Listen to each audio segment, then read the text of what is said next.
And welcome back to another episode of QLF. It is your boy K-Bash. It's your boy B-Mac here. And we're going to be talking about our another character highlight. We're still doing our My Hero Academia character highlights. So our next character that's up to bat is going to be Fumikage Tokoyami, the wielder of Dark Shadow. So we're going to do a couple of highlights on him. And Matt, have you've seen this guy, right? I've seen this guy, man. So I'm going to go ahead and start and ask, what's with the bird face? I wondered if that was going to be the first thing you talked about. So if you guys haven't seen or do not know who Tokoyami is, he is the wielder of Dark Shadow in My Hero Academia, and he has a bird head, but he has a human body. So we're unsure how his quirk manifested in a transmogrification that made his head that of a bird, or where that derives from. But let's talk more about the quirk abilities that he actually does have. Like, what about Dark Shadow do we know? So we know that Dark Shadow is essentially a part of him. Dark Shadow's strengths and weaknesses are also impacted by his emotions. Mm-hmm. He's advanced Dark Shadow to where he can travel greater distances now. Mm-hmm.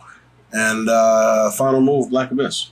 Okay, and we're also going to go ahead and highlight a couple things that are like the counters to his quirk is obviously going to be light, in that in his name is Dark Shadow. So one would think, obviously his counter is light, and that was shown when Bakugo, Todoroki have all shown different displays of how to calm down Dark Shadow and disable him in different ways. Now, you think about Dark Shadow, he's got omnidirectional use and omnidirectional tether to Tokoyami. He comes out of Tokoyami's body, and like Mac was saying, he's dependent on the emotions of Tokoyami and such things of that nature. So it's one of those things you have to look at to where it's like a split personality disorder that he's able to manifest. I would definitely look at it close to that because of how it affects his personality. Because when he's in like certain light, and when he's not in light, it takes over. Like it's stronger when it's in the darkness. Exactly, and it's almost as if Dark Shadow has his own personality. Like he especially the time that he went nuts in the woods. I realized it's akin to.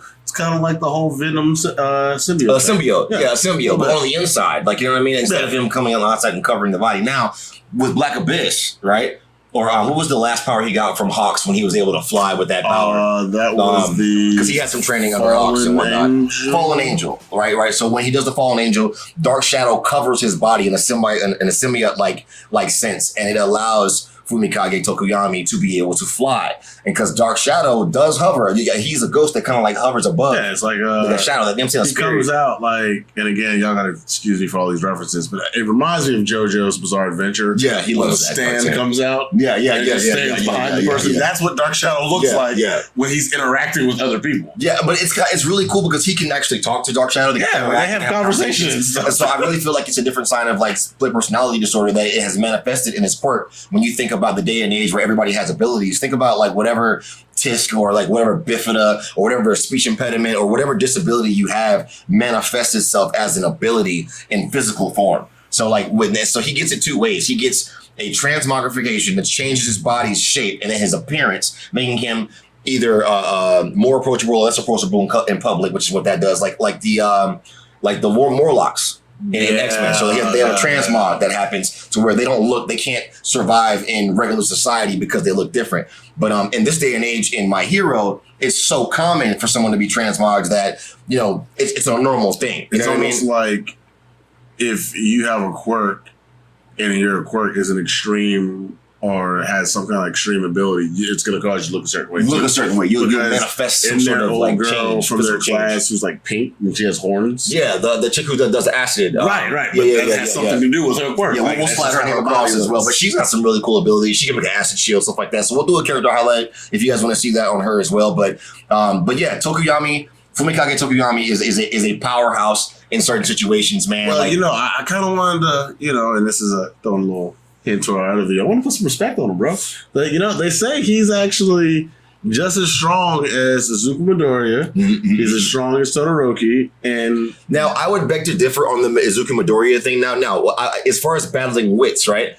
Fumikage Tokoyami is very intelligent. He has a very good analytical brain, just like Midoriya does. Now, what he does lack is the ability of multiple quirks. You know what I'm saying? Now Dark Shadow does have many different applications and many different things that he can manifest himself into and do, and based off of Fumikage's ability to wield him in such ways. But I don't think that will ever top or be on the same level as One for All. I don't believe that. I mean, One for All is a bit OP, first of all. Well, of course, which is why I don't think, but the thing about it is he's strong enough, like, I guess, let's catch Deku when he's, like, still training. He hasn't, like, mastered his other quirks yet, so let's catch him at, like, quirk number 2. You know what I'm saying? When he's stolen or something. So can I float? Yeah, I think caught in the right circumstance. I'll float up to a light bulb and turn it the fuck on. Dark Shadow's weak now. Like, what do you mean? Like, I will turn on the light. I will fight you during the day. Like, you know what I'm saying? Is Dark Shadow can give him rough for his money. Okay, only in the dark. No, in the dark. So at night in the woods,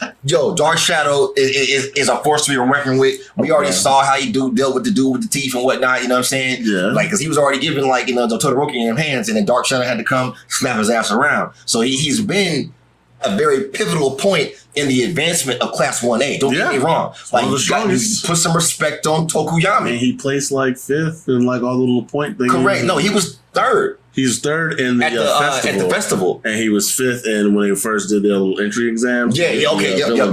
So in short, guys, you gotta look at, play with, bro. Like, as we're covering the support characters and stuff like that, or the supporting characters, we'll say, like Tokoyami is definitely somebody that is on our list of one of the major characters in Class 1A, one of the major powerhouses and pivotal like members of that class that have swayed them one way or the other as far as wits, or shown up as the lifesaver, that buzzer beater guy at the end of the game. So, plus, like, can we just also point out that my man's awesome with guitar, bro? Oh, he was out here with guitar, like, yo, he was out here just like Rickenbacker bass, dude. Rickenbacker bass, man. He was slapping the bass, bro. It's Paul Rudd shit, you know. But anyway, as we said, put some respect on Fumikage Tokoyami. This has been QLF Character Highlight. It is your boy K Bash. Boy, be back, and we will see you later. Peace.